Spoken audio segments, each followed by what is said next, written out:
Vous écoutez Pensée en couleurs, le podcast qui propose de remettre de l'esprit critique au quotidien pour sortir du mode noir ou blanc et explorer une palette colorée de nuances, pour reprendre le contrôle de vos pensées et actions et pour recréer des liens et du dialogue.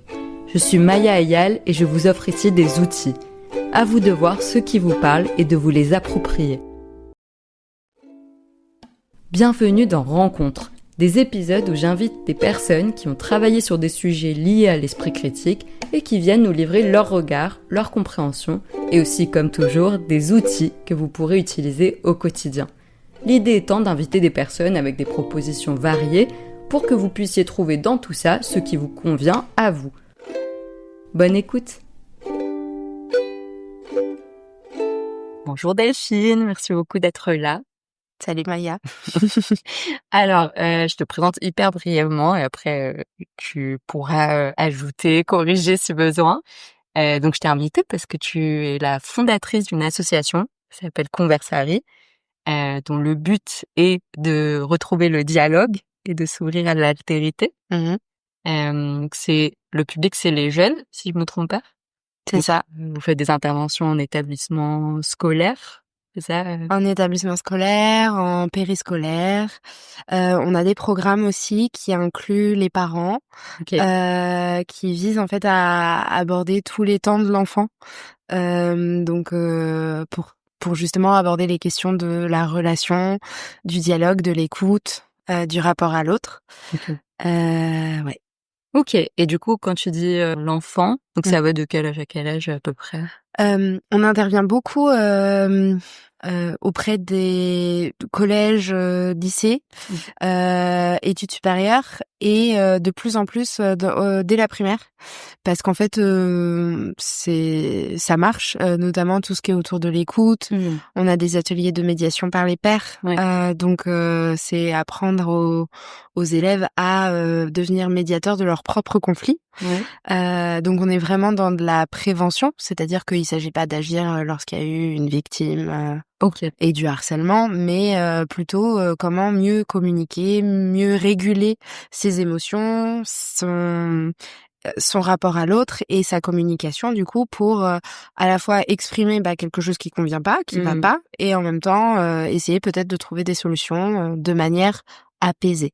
Ok. Quand tu dis quand il y a déjà eu conflit, c'est quand du coup que c'est trop tard pour cette intervention? C'est trop tard quand vraiment il y a une victime. Ok. Parce que du coup, dans la médiation, il y a quelque chose où on est un peu au même niveau, surtout quand c'est quelque chose qui est qu'on propose à destination des enfants, et on se dit que on les rend responsables en étant médiateurs de réguler ce qui se passe entre eux et leurs camarades. Et donc ce serait trop de leur demander que de devenir l'arbitre entre une situation où il y a un je mets des guillemets, agresseur et une victime. Là, il faut faire appel à un adulte. Au contraire, c'est d'autres dispositifs comme les cercles restauratifs, etc., qui sont très intéressants, mais sur lesquels, aujourd'hui, en tout cas, on n'intervient pas. Ok. Ah, tu laisses la porte ouverte, visiblement. Ok. Et est-ce que tu veux bien me raconter pourquoi tu as eu envie de commencer cet asso? Ouais. Alors, je fais très long ou je fais... Fais ce que tu as envie. Au pire, je te couperai. Ok, ça marche. En fait, il y a eu plusieurs éléments déclencheurs. Moi, déjà, je suis issue d'une double culture. Et en fait, je me suis beaucoup construite au travers de la conversation, de l'échange. Moi, j'ai été élevée dans la culture polonaise. À la maison, on mangeait polonais, on parlait polonais.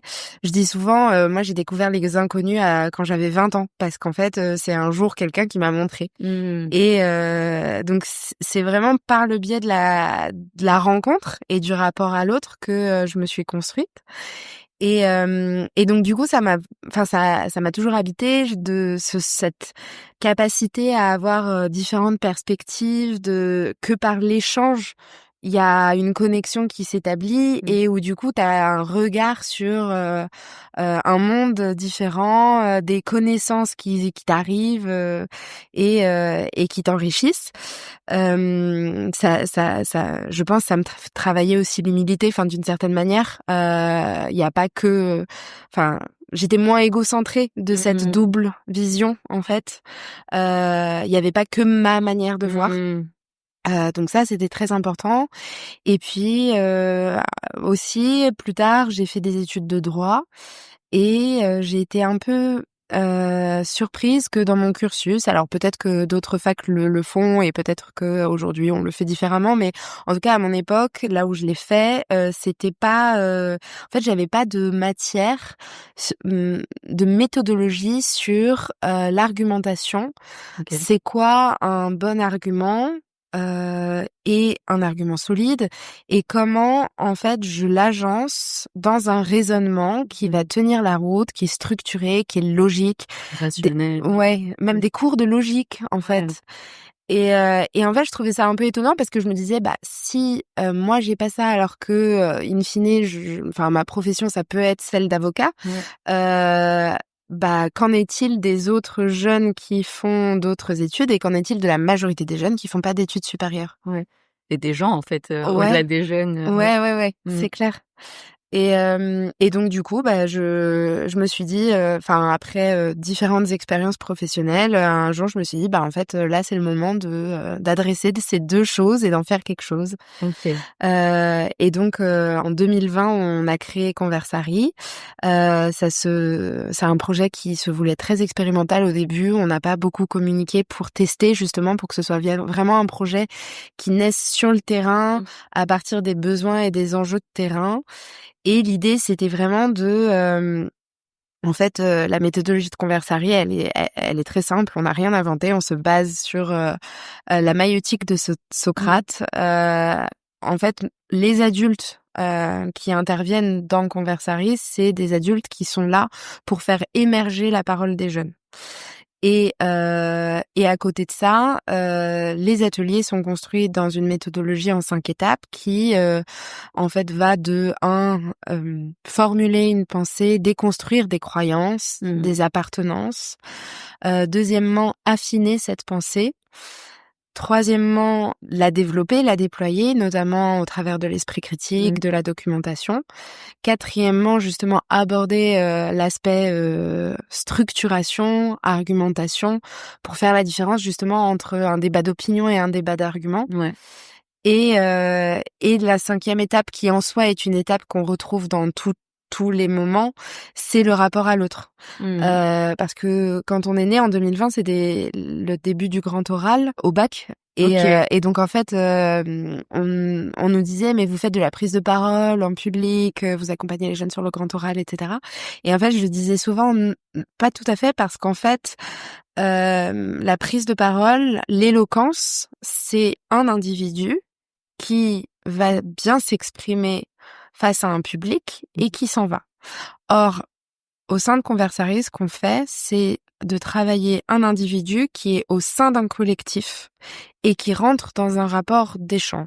Il y a vraiment le lien à l'autre fondamental. Et cette relation circulaire, ce que je dis influence ta façon de m'écouter, ta façon de m'écouter va aussi influencer ma façon de parler. Si je vois que tu m'écoutes plus, je vais peut-être parler plus vite, je vais peut-être m'arrêter de parler. Et du coup, il y a en fait alors à la fois dans la forme justement, mais aussi dans le fond, c'est-à-dire sortir un petit peu des enchaînements de monologues. Souvent, j'observe que on peut attendre notre tour pour parler parce qu'on a quelque chose à dire. On voit ça beaucoup à la télé quand on regarde des débats. Mais sincèrement, je pense que on devrait s'observer aussi nous. Je pense quand je sais pas, imagine tu rentres, t'es au bureau, tu rentres de vacances, tu racontes ton histoire et en fait, ce que t'as envie, c'est que on écoute ce que tu dis. Et souvent, ce qui peut arriver, c'est que ton collègue va dire ah moi aussi j'ai eu des vacances là-bas, c'était génial. Et en fait, il va raconter son histoire. Il va pas rebondir sur ce que toi tu as dit. Et donc là, on est vraiment sur ce que j'appellerais moi un enchaînement de monologues, plus qu'une vraie interaction où tu reprends un peu ce que l'autre a dit et puis après tu peux bien entendu amener des choses à toi aussi. Enfin, c'est normal. Ça me fait penser, alors rien à voir avec le sujet, mais parce que du coup j'ai fait beaucoup d'impro théâtrale et c'est une des règles fondamentales de dire oui justement à ce que l'autre, la personne en face apporte et pas toi rester, enfin un peu te raccrocher à ton idée de base, mais vraiment rebondir sur ce que la personne en face a apporté, et même si c'était pas ton idée de départ, tu vois, parce que sinon t'arrives à ce que tu dis, des histoires parallèles ne se rencontrent pas. Mais c'est intéressant ce que tu dis parce qu'effectivement, en fait, je pense que souvent, il y a peu de personnes qui se sentent à l'aise avec l'impro. C'est un exercice qui est très très difficile. Notamment parce que justement, ce qui se passe dans l'impro, c'est que tu ne sais pas ce qui va arriver. Exactement. Et cette ignorance, c'est ce qui fait très très peur. L'incertitude. Ouais. Parce que du coup, il y a un lâcher prise qu'il faut avoir et une capacité d'adaptabilité. Confiance aussi. À toi et aux autres. Exactement. Et ben, c'est exactement ce qui se passe dans une conversation. C'est aussi pour ça que de plus en plus, je pense, les conversations disparaissent parce que on n'a pas envie de faire cet effort-là ou on en a peur. C'est un exercice qui est pas simple et donc oui, on se défend en fait en se raccrochant à quelque chose qu'on a préparé, peut-être comme tu dis, cette idée de base de ce qu'on voulait raconter. Et puis pour en revenir un peu à nos sujets aussi, c'est en fait c'est aussi pour ça qu'on préfère parler avec des gens avec lesquels on est d'accord. Ah oui. Parce que c'est plus simple, c'est plus confortable. Alors que si tu parles avec quelqu'un avec lequel alors déjà soit tu n'en sais rien, c'est un inconnu, soit tu n'es pas d'accord parce que t'as des représentations ou c'est le cas.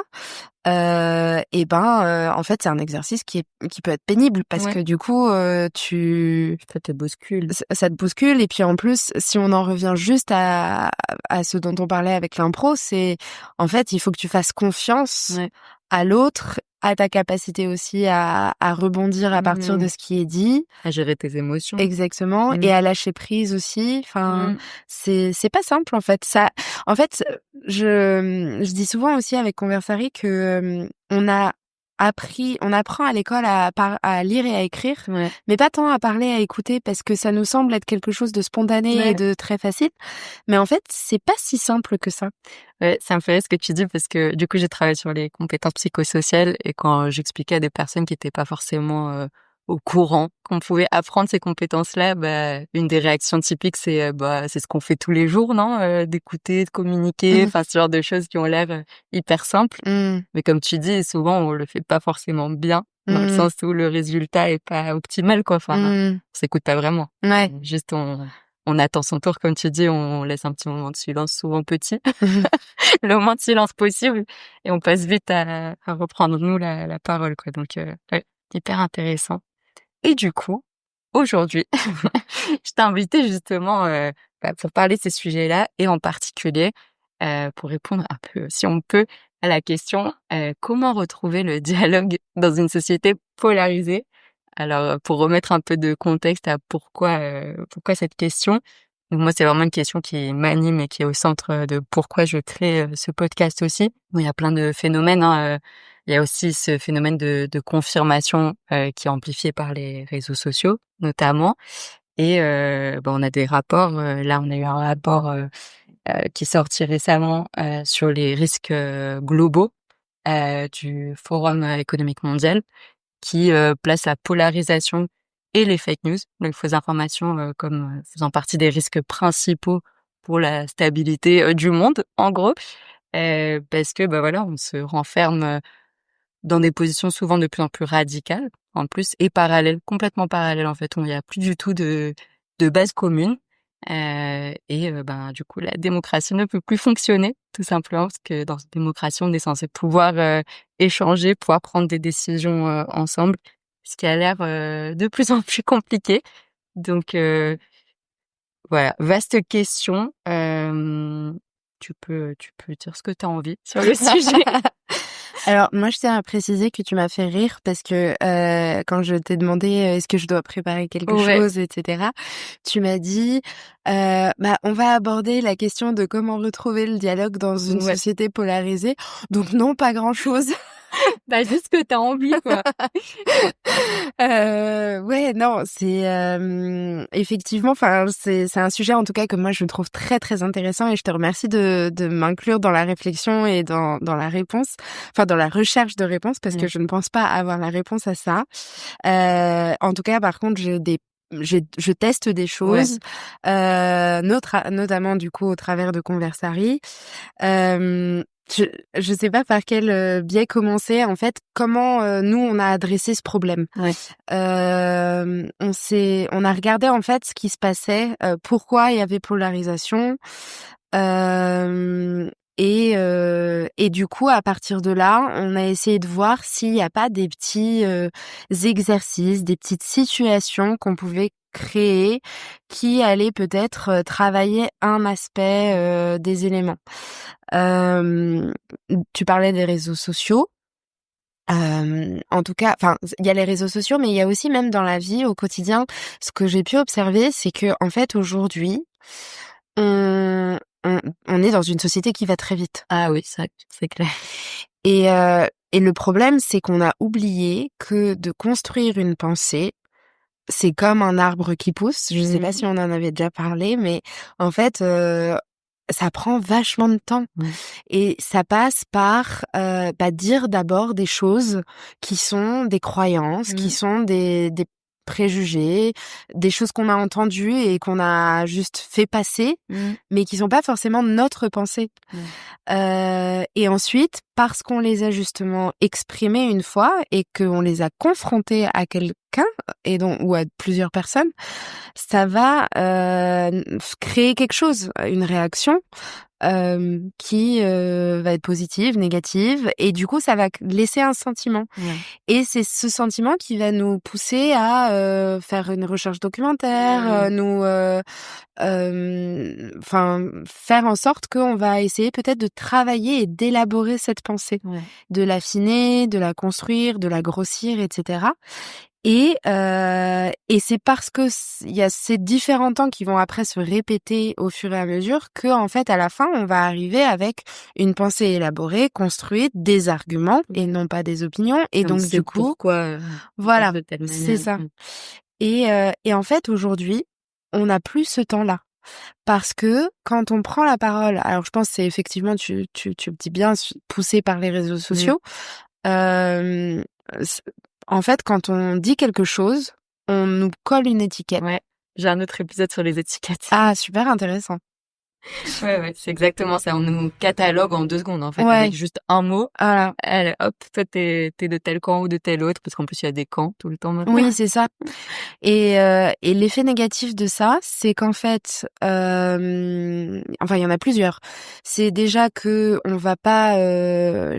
En fait, vu qu'on a été catégorisé, à quoi bon faire grossir une pensée, en fait. On appartient à quelque chose et en fait, ça crée une émotion, ça nous met en colère ou ça nous met, ou on est d'accord et ok, enfin voilà, point, ça s'arrête là.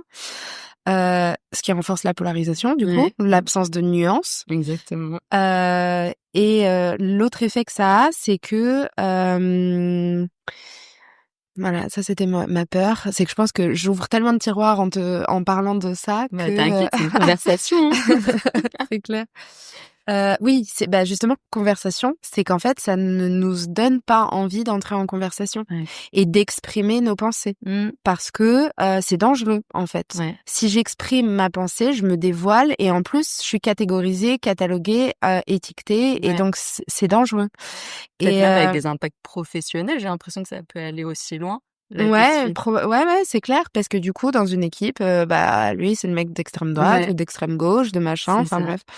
Mais quand je dis c'est dangereux, c'est qu'en fait je pense que ça touche même vraiment plus à l'intérieur, tu vois, quand je te disais qu'on a essayé d'observer en fait qu'est-ce qui se passait dans une société polarisée, c'est on se réunit en groupe d'appartenance. Mais pourquoi on fait ça? Parce que en fait, à l'époque de Cro-Magnon, il fallait être en groupe pour survivre. Ouais. Parce que l'environnement extérieur était dangereux pour nous êtres humains très fragiles. Et donc du coup, c'était grâce au groupe aussi que tu survivais. Et donc il y a quelque chose, je pense, de cet ordre-là où c'est plus l'humain tout seul, en fait, on n'a pas beaucoup d'armes, tu vois, par rapport à ouais, d'autres animaux. On a vraiment besoin du groupe, comme ouais, tu dis, pour construire quelque chose ensemble. c'est ça. Mmh. Sauf que le problème, c'est qu'aujourd'hui, parfois flemme, parfois parce que c'est plus facile aussi, et ben du coup, on se repose peut-être trop Mmh. sur le groupe et donc la façon de penser du groupe. Ouais. On ne remet pas peut-être suffisamment en question les croyances et la culture véhiculée par le groupe duquel on appartient. Et on n'appartient jamais à un seul groupe. Exactement. Je pense que c'est ça le piège aussi, c'est Ouais, qu'on nous assigne une seule identité, alors que tout le monde a des identités multiples, tu tout vois. à Tu peux fait. très bien faire partie de plein de groupes différents, qui ont l'air, incompatibles peut-être au premier abord, mais en fait non. Si tu Ouais, creuses, tu vois, enfin, ouais, j'ai l'impression qu'il y a aussi cette simplification, en fait, à outrance. ouais. Oui, ah, ça c'est clair. Je pense que d'ailleurs même là, tu vois, on dit le mot groupe, chacun a eu une représentation qui est Ouais. venue en tête. Groupe religieux ou groupe territorial ou Mmh. groupe de copains ou Ouais, groupe familial. Enfin, c'est ça. c'est et donc du coup, bah déjà de aussi travailler, enfin peut-être à conscientiser ça Mmh. et à prendre. Et je pense que c'est, enfin, un des éléments les plus importants et en même temps qui est le plus flou, Mmh. c'est de travailler peut-être cette prise de recul, ne plus être dans une réaction, Ouais. mais dans un temps plus long, se redonner du temps Mmh. pour réfléchir. Alors pourquoi je pense comme ça Ouais, aussi? Ouais. ouais. Mmh. Il y a, tu dit 2 choses qui m'ont donné envie de rebondir aussi. C'est, alors par rapport à ce qu'on dit, c'est que, tu dit simplifier. Mmh. Hem, il y a en fait un exercice par exemple qu'on propose, qui est, le fait de quand par exemple, tu as l'impression d'avoir compris quelque chose, Ouais. bah, en fait, essaye de le réexpliquer à quelqu'un Ouais. d'autre en le reformulant avec tes propres mots. Parce qu'en fait, aujourd'hui, vu qu'on a accès à l'information très facilement, ce qu'on a pu observer, et il y a beaucoup de vidéos et de chercheurs qui en parlent, c'est le sentiment de compréhension. Ouais. En fait, c'est ça qu'on a plus que du vrai savoir. Mmh. C'est des sentiments de compréhension. Mais en fait, le sentiment de compréhension n'est pas une vraie compréhension du sujet. Ouais. Et, euh, et ce qui est important, c'est que c'est OK aussi. Parce qu'en fait, on n'a pas non plus la possibilité dans notre cerveau d'avoir toutes les informations Mmh. du monde. Mais par contre, ce qu'il faut savoir, c'est questionner, Ouais. remettre en question et Savoir sur quoi on se base, en fait, pour avoir telle opinion. Enfin, tu vois, comme tu ouais, dis, au moins prendre conscience, bah, qu'on a vu ça à tel endroit, qu'on nous l'a transmis, enfin voilà, que ça peut être questionné, ouais. effectivement.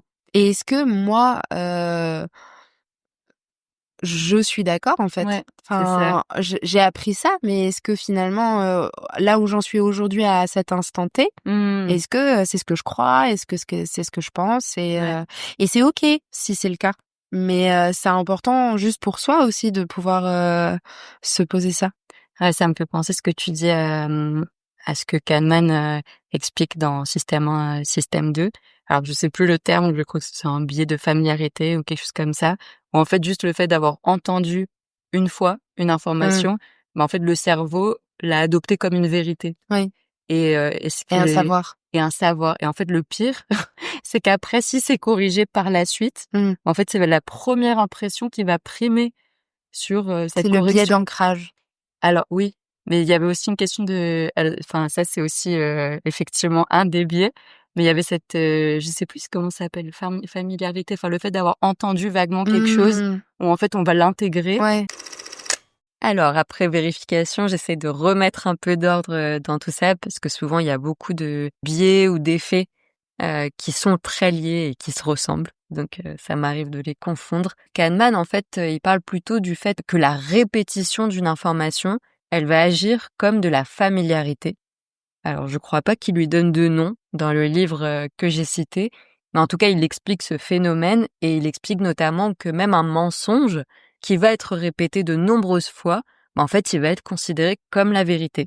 Et que même si après, effectivement, il est démenti, c'est un peu trop tard parce que ça a déjà été acquis comme vérité. Et ça, on peut le mettre en relation avec ce qu'on appelait l'effet de simple exposition.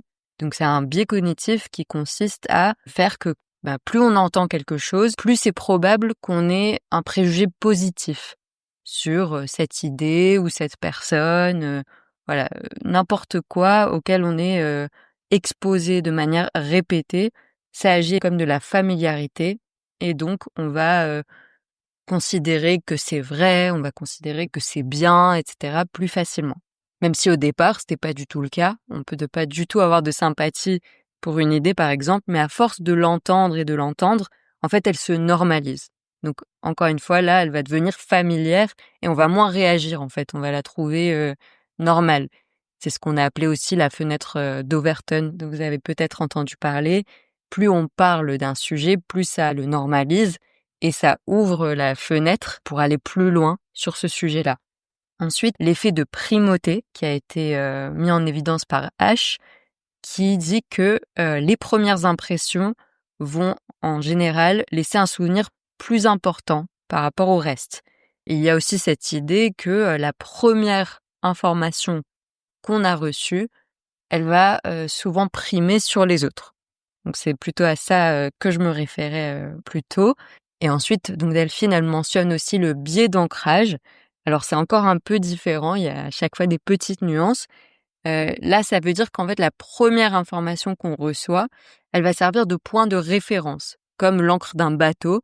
Et en fait, tout va se jouer par rapport à ce point de référence. Donc il peut y avoir par la suite d'autres informations, mais elles vont devoir être en lien avec ce point de référence. L'exemple typique, c'est celui de la négociation salariale. Le premier dans une négociation à donner un chiffre, il va poser cette ancre, et ensuite l'autre personne, elle va pas vraiment avoir le choix, elle va être obligée de rester dans ces eaux-là, si on continue la métaphore maritime, parce que sinon, si elle dit un chiffre qui a rien à voir, c'est déjà perdu d'avance, elle est hors cadre. En fait, ça pose un cadre, le biais d'ancrage. Donc voilà, j'espère que je vous ai pas perdu avec tous ces biais, mais globalement, ils se ressemblent quand même beaucoup. Et ce qu'il faut en retenir, c'est qu'effectivement, notre cerveau considère que les premières choses qu'on entend sur un sujet, c'est un peu la vérité. En fait, qu'on le veuille ou non, notre cerveau l'acquiert comme quelque chose de vrai et de positif en général. Et en plus, si c'est répété, alors là, c'est plus qu'ancré. Et vu qu'on entend beaucoup de choses et on voit beaucoup de choses tout le temps, en fait, on sait plus pourquoi on pense comme ça, tu vois. On sait plus. Moi, c'est quelque chose, c'est un réflexe que j'ai de demander aux personnes qui me disent quelque chose où est-ce qu'elles l'ont vu. Et en fait, souvent, les personnes n'ont pas ce réflexe-là, tu vois. Elles savent même plus. Elles me disent je sais plus, j'ai vu passer ça sur tel réseau, je crois. Tu vois, mais sans savoir ni qui est la source. Sa légitimité pour parler du sujet, son niveau d'expertise, etc. Donc je pense qu'il y a des nouveaux réflexes à redévelopper. Et c'est pertinent de demander où est-ce que tu l'as vu, effectivement, par rapport à la source. Moi, j'ajouterais aussi le fait de demander à expliquer. Est-ce que tu peux m'expliquer ce que tu as compris de ça et ce que tu en penses?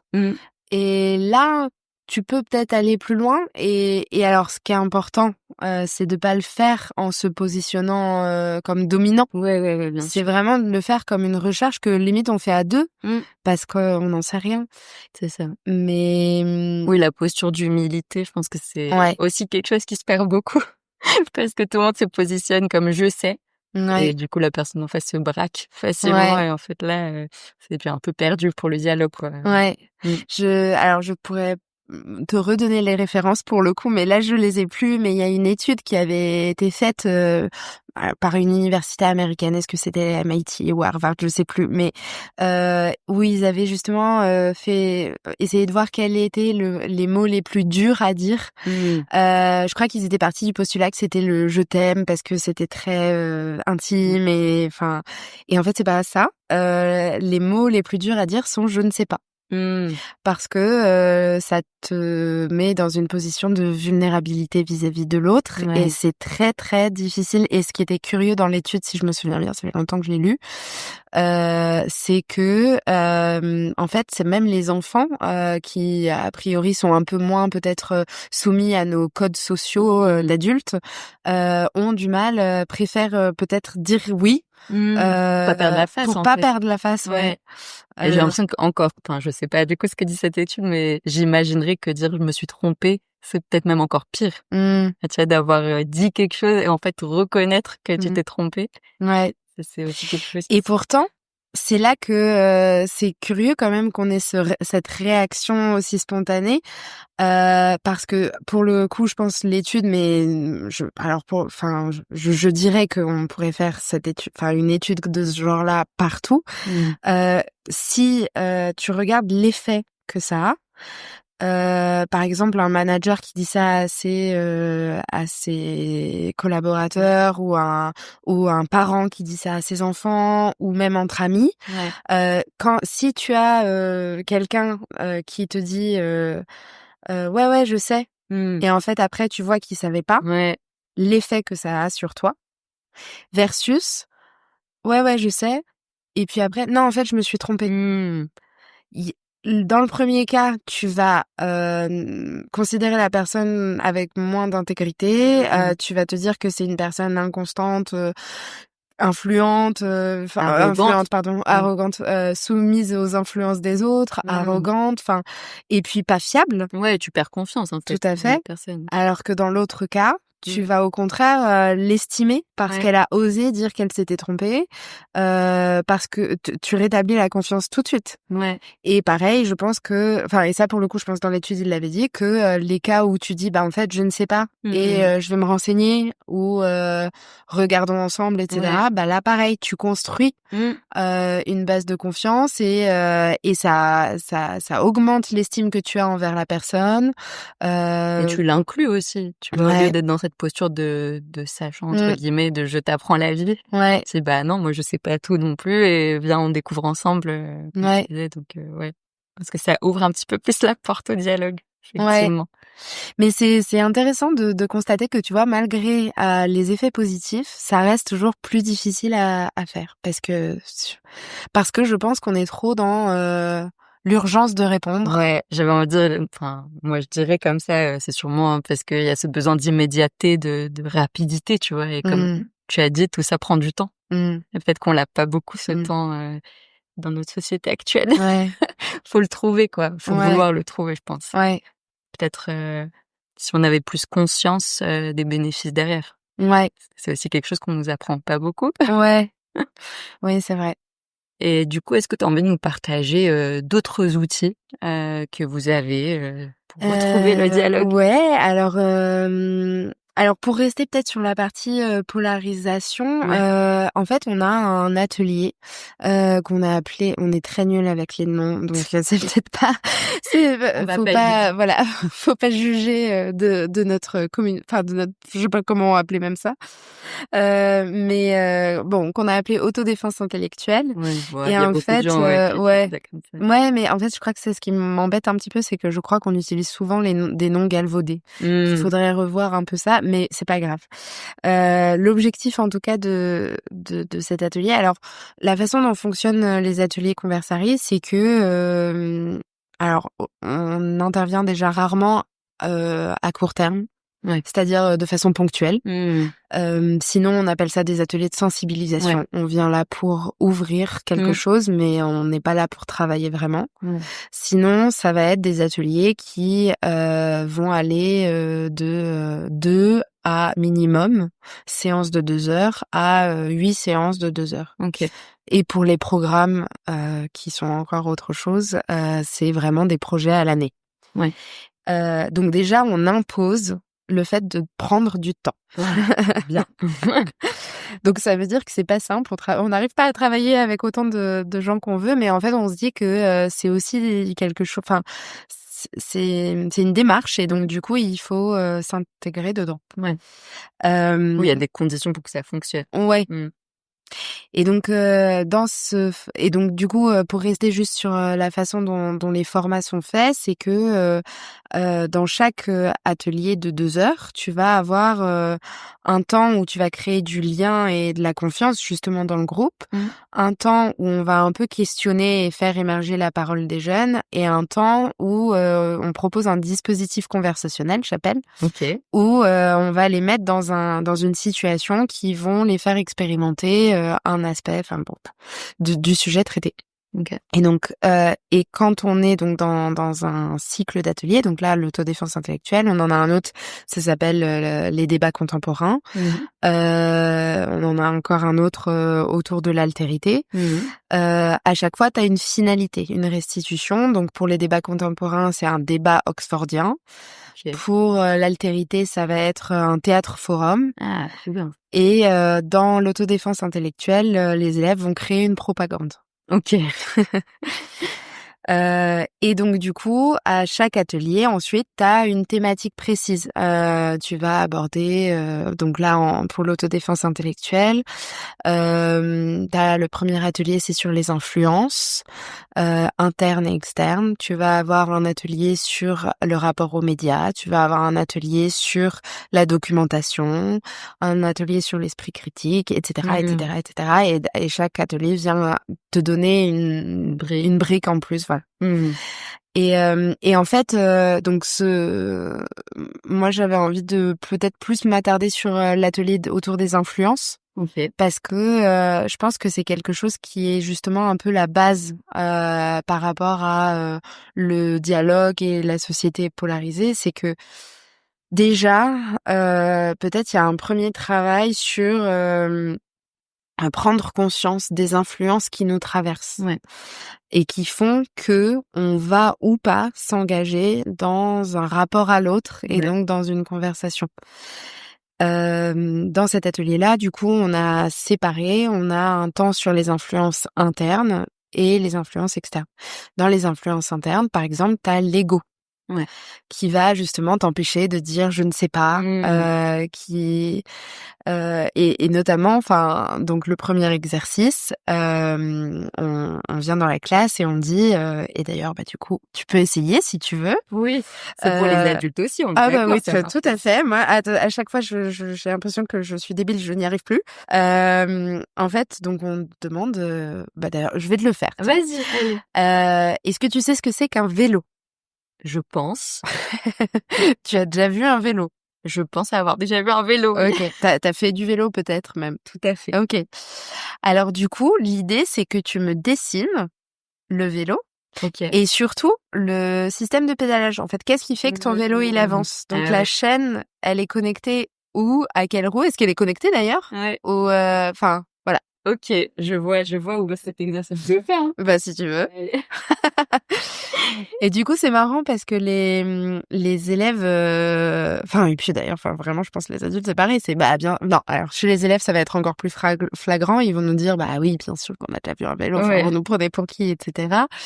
Et puis, en fait, comment ça va être fait le dessin, et tu te rends compte que, savoir connaître, utiliser au quotidien et en fait comprendre vraiment le fonctionnement technique, mécanique du vélo. Mon dessin fait un peu de la peine, j'avoue. Maya sèche. Donc il n'a pas de chaîne. Il est un peu minimaliste. Là c'est une draisienne en fait ton truc. C'est un nouveau modèle, tu connais pas Delphine. Bon. C'est vrai qu'il faudrait des chaînes. J'ai pas vu de vélo dernièrement, je pense qu'il me manque de l'image en tête. Mais tu vois, c'est ce que je te disais, moi j'ai beau le connaître, j'ai l'impression qu'il faut que je revoie le dessin du vélo à chaque fois. Et en fait, c'est un peu l'objectif de cet exercice, c'est déjà justement de montrer que c'est c'est OK de pas savoir. Parce qu'en fait, alors c'est pareil, je pourrais te redonner les sources, etc. Mais il y a des études qui ont montré que l'espace de stockage du cerveau, en fait, il est vraiment très petit. Et si je me souviens bien, il disait que ça avait la capacité d'une clé USB de 8 gigas. Ce qui est beaucoup, hein. Ce qui est pas mal, mais ce qui, je crois, est un film qui n'est pas en très bonne qualité. Ok. Aujourd'hui, tu peux avoir des clés USB où tu peux mettre beaucoup plus et Mmh. avec de la HD full machin. Ouais, mais les clés USB, elles n'ont pas besoin de fonctionner au quotidien Ouais. comme nous, quoi. Enfin, nous, c'est Non, en mais c'est clair. surcharge C'est totale. clair. Mais en fait, le propos, c'est même pas ça. C'est que, en fait, déjà, physiologiquement, Ouais. on n'a pas forcément l'espace de savoir tout. Ah oui, mais c'est Et clair. ça, déjà, c'est OK, en fait, d'accepter ça. Ni les compétences, ni le temps, d'ailleurs. On Ouais, pourrait pas tout faire, tout savoir, tout c'est clair. regarder. Et puis après, en plus, t'as d'autres intelligences. Par exemple, il y a le feu qui brûle. Si tout va bien avec toi-même, a priori, tu vas pas mettre ta main sur l'endroit brûlant. En fait, t'as même pas besoin d'y réfléchir. Il y a Ouais. un truc instinctif. Automatique. C'est de l'intelligence du corps. Quand t'as un problème avec ton vélo, bah ok, tu maîtrises pas la mécanique, Ouais. etc. Et ben t'as plusieurs solutions. Tu sais que dans la rue, il y a un magasin de vélo et Ouais. ils peuvent te réparer ça. Ouais. T'as un cousin, tu l'appelles, machin. Il y a une vidéo YouTube. C'est en fait cette intelligence plus relationnelle, contextuelle, environnementale, etc. Donc en fait, il n'y a pas que le savoir à proprement parler stocké dans le cerveau. Il y a plein d'autres façons de savoir. Ouais. Et la vraie question, c'est est-ce que tu poses la bonne question pour trouver la bonne réponse? Tout à fait. Et en fait, le premier exercice de cet atelier, ça vise justement déjà à déconstruire ça, ce rapport au savoir, parce que c'est vrai que, notamment en France, alors peut-être qu'aujourd'hui on le fait un petit peu moins, mais en tout cas moi à mon époque, c'était très faut finir les programmes, faut connaître, faut tout ça, faut connaître tout le programme d'histoire, tout le programme de français, tout. Et c'est pas, c'est compliqué quand même. Ouais. Oui, sans forcément le maîtriser. Souvent, moi aussi, à mon époque, on devait apprendre des choses par cœur. Ouais. Sans forcément Les devoir comprendre. comprendre, Ouais. c'est ça, savoir les appliquer dans la vie du quotidien. Enfin, Ouais. Et je pense qu'en plus, ça met une pression parce que du coup, on se dit que les personnes intelligentes, c'est ceux qui savent. Ouais. Alors qu'en fait, on peut être intelligent en sachant où trouver les solutions, en fait. Il y a quelque chose de plus dynamique là-dedans. Enfin, donc déjà il y a, enfin voilà, par exemple ça c'est une première étape. Dans les influences internes, tu vas avoir aussi l'influence des émotions. Comment elles te font justement réagir et le but n'est pas de stopper tes émotions pour Non, n'être bien sûr. qu'un robot rationnel. Tu pourrais pas, de toute façon. Je pense qu'il y en a qui peuvent s'entraîner à ça. Ils deviennent psychopathes. Ouais. C'est embêtant, mais bon. Je jugerai pas, mais c'est par contre de retrouver une maîtrise, ne plus subir tes émotions, parce que si d'un coup ça te met en colère et ça, d'avoir juste cette capacité de te dire est-ce que je suis en colère parce que en fait il faut se mettre en colère. Enfin, parfois, se mettre en colère, c'est se protéger. Parfois, c'est aussi se battre pour soi, et c'est important. Mais parfois, peut-être que c'est subir cette colère. Et en fait, c'est juste de pouvoir aussi redonner de la conscience là-dedans pour pouvoir choisir si on a envie vraiment, là, de créer du conflit ou au contraire, est-ce qu'on peut faire un pas de côté pour peut-être entendre la perspective de quelqu'un d'autre, même si on n'est pas d'accord. Et après de conclure en disant on n'est pas d'accord, mais au moins je t'ai entendu et au moins j'ai pas brisé, rompu une relation à chaud, quoi. À chaud, voilà, exactement. Je pense que, enfin, sur ce que tu dis sur les émotions, c'est important de se rappeler que c'est des messages en fait. Les émotions, ça nous dit quelque chose effectivement de ce qui se passe à l'intérieur, et si effectivement on essaye d'écouter ce message, ça peut nous permettre de comprendre ce qui se passe et de pas, c'est peut-être même pas réellement lié à ce que la personne a dit ou fait, tu vois. Parfois ça peut nous faire des échos beaucoup plus lointains à d'autres choses, je sais pas, qu'on a vécu, enfin ça peut être plein de choses. Donc parfois en prenant ce petit pas de recul, on peut se dire effectivement peut-être que là la colère enfin voilà, elle va pas apporter quelque chose, ça c'est pas ça qui va résoudre mon problème, on va dire. Ouais. Et c'est important ce que tu as dit parce que ça, tu dis que ça fait écho à des valeurs. Je sais pas si tu as employé ce mot, mais J'ai pas employé le mot, mais ça peut effectivement être des valeurs, en tout cas à quelque chose de plus profond. Ouais. Et du coup, pour aller dans ce sens-là, tu vois, alors ça, on le fait pas toujours parce que parfois, c'est pas forcément le moment opportun, mais parfois, on a pu le faire. C'est du coup de rattacher l'exercice des émotions avec un exercice qu'on a appelé le cercle des croyances. Où en fait, par exemple, si je te pose la question de quand est né Leonardo DiCaprio. Aucune idée. Ouais. Voilà, c'est pas grave. Ah ouais, non, ça me dérange pas. Et ben ça fait partie de tes croyances, enfin de tes connaissances vraiment périphériques. Si tu te trompes, ça va pas générer une émotion particulièrement grande. Sauf si je suis hyper fan de Leonardo DiCaprio et j'ai hyper honte. Ça va, ça va peut-être créer quand même un petit truc, mais disons que tu vas pas être remise en question, toi, Maya, profondément. Voilà. Ensuite, si par exemple je te dis le réchauffement climatique, c'est fake en fait. Enfin, faut arrêter. Là, ça va créer une autre émotion chez toi. Ouais. Oui, il va y avoir une réaction. Tu vas avoir envie de quoi? Bah, moi, dans mon cas, là, je suis pas ici pour parler de mes opinions, mais en tout cas, j'aurais envie de comprendre pourquoi la personne dit ça. Ouais. Donc potentiellement d'argumenter, de challenger, de creuser, etc. Et de donner aussi toi ce que tu penses. Ouais, bah plus que ce que je pense l'état des connaissances scientifiques en tout cas, tu vois. Ouais. J'essaierai de remettre un peu d'objectivité peut-être là-dedans.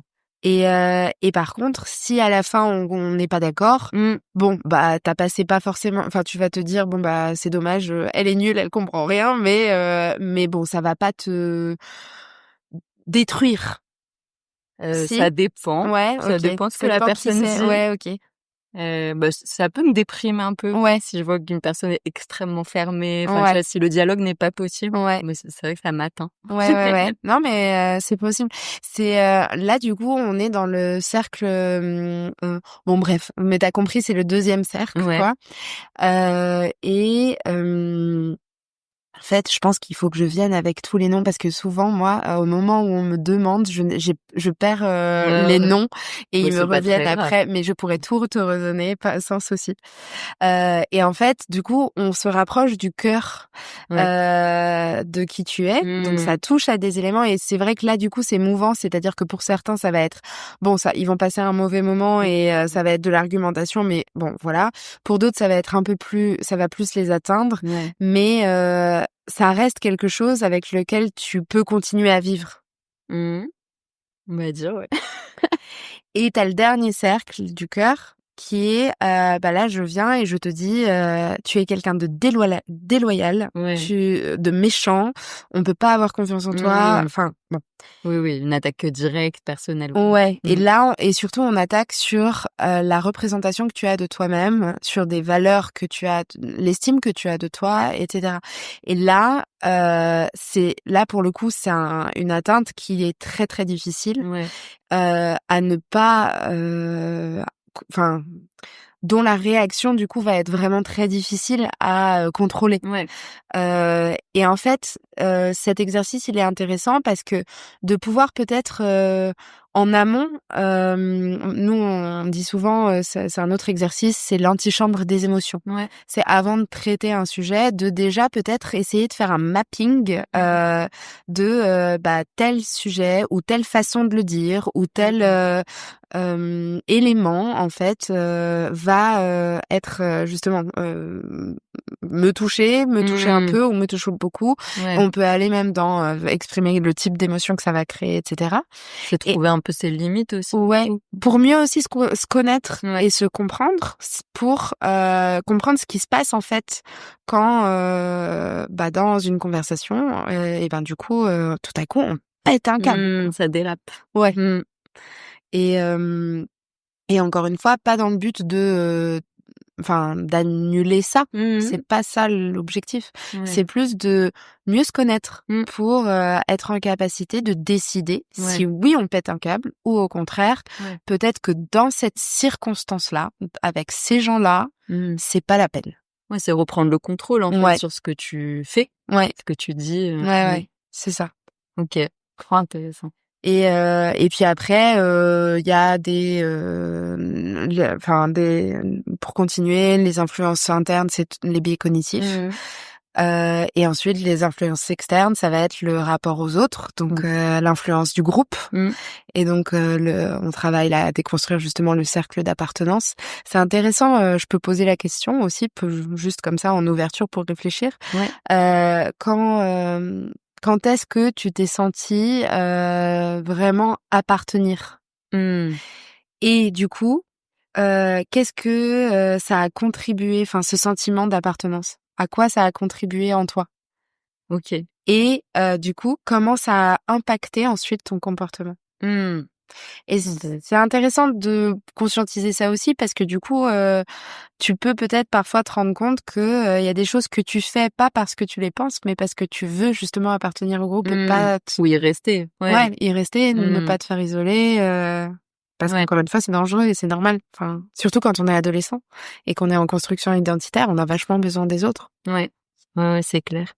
Et du coup, qu'est-ce qu'on fait dans cette société polarisée? Donc, si on résume, donc il y a cette question effectivement de retrouver le contrôle, donc essayer de conscientiser ce qu'on croit, ce qu'on pense et pourquoi. Ouais, je pense sortir du sentiment de comprendre et vraiment comprendre. Donc essayer de reformuler, de s'approprier les choses, prendre du temps pour développer une pensée, se décentrer vachement.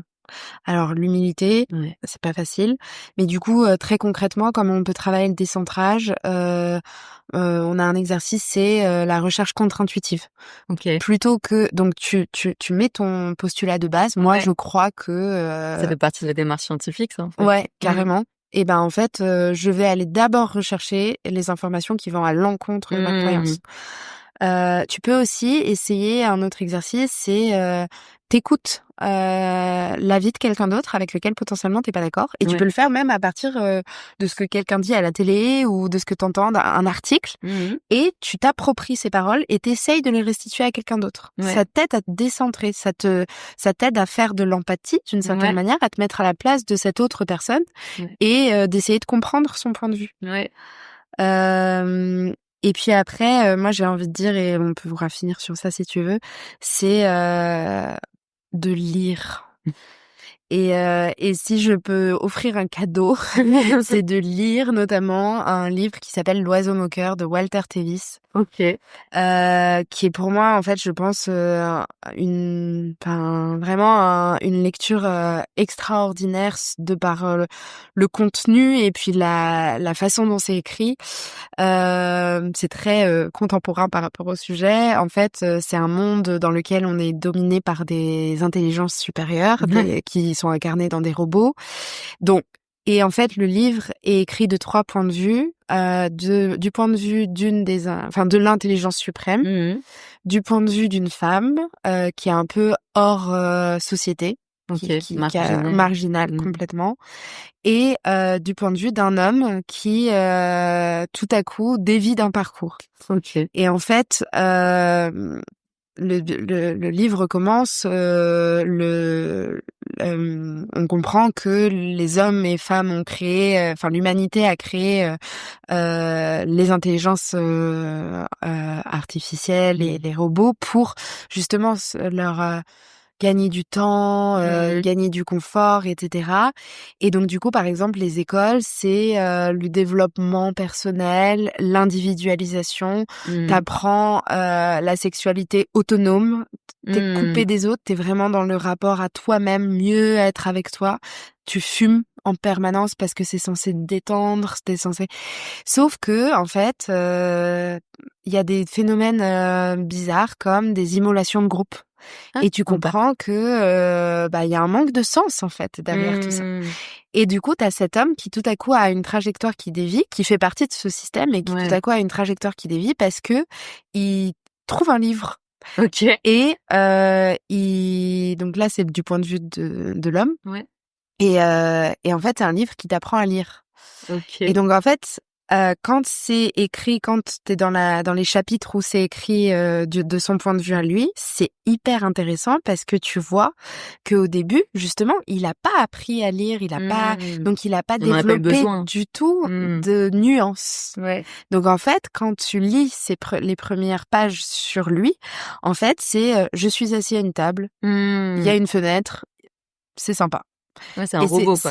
C'est très blanc et noir, quoi. Enfin, c'est très polarisé, justement. Et au fur et à mesure du livre, il apprend à lire et du coup, il lit davantage de livres. Au fur et à mesure, il développe de la nuance. Au fur et à mesure, il développe une compréhension, voilà, sa propre pensée, une compréhension du monde, une complexité. Et au fur et à mesure, du coup, aussi sa manière de réfléchir et donc l'écriture du livre est plus complexe, plus élaborée. Ça lui permet d'atteindre en fait en lui-même une compréhension de lui-même, une capacité à exprimer des émotions, des choses et aussi singulier aussi, j'imagine. Comment ? C'est plus singulier aussi, j'imagine, c'est plus sa voix. Sa voix à lui, exactement, c'est pas la voix des autres, c'est très très vrai.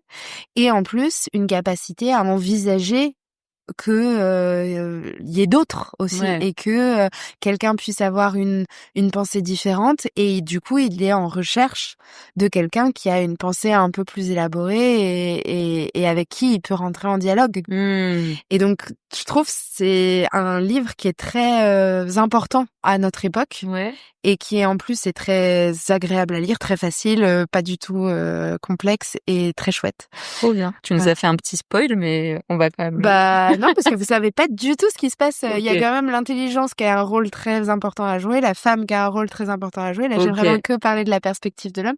Et j'en ai parlé vraiment que du début. Donc, vraiment, ça va. T'as super bien fait.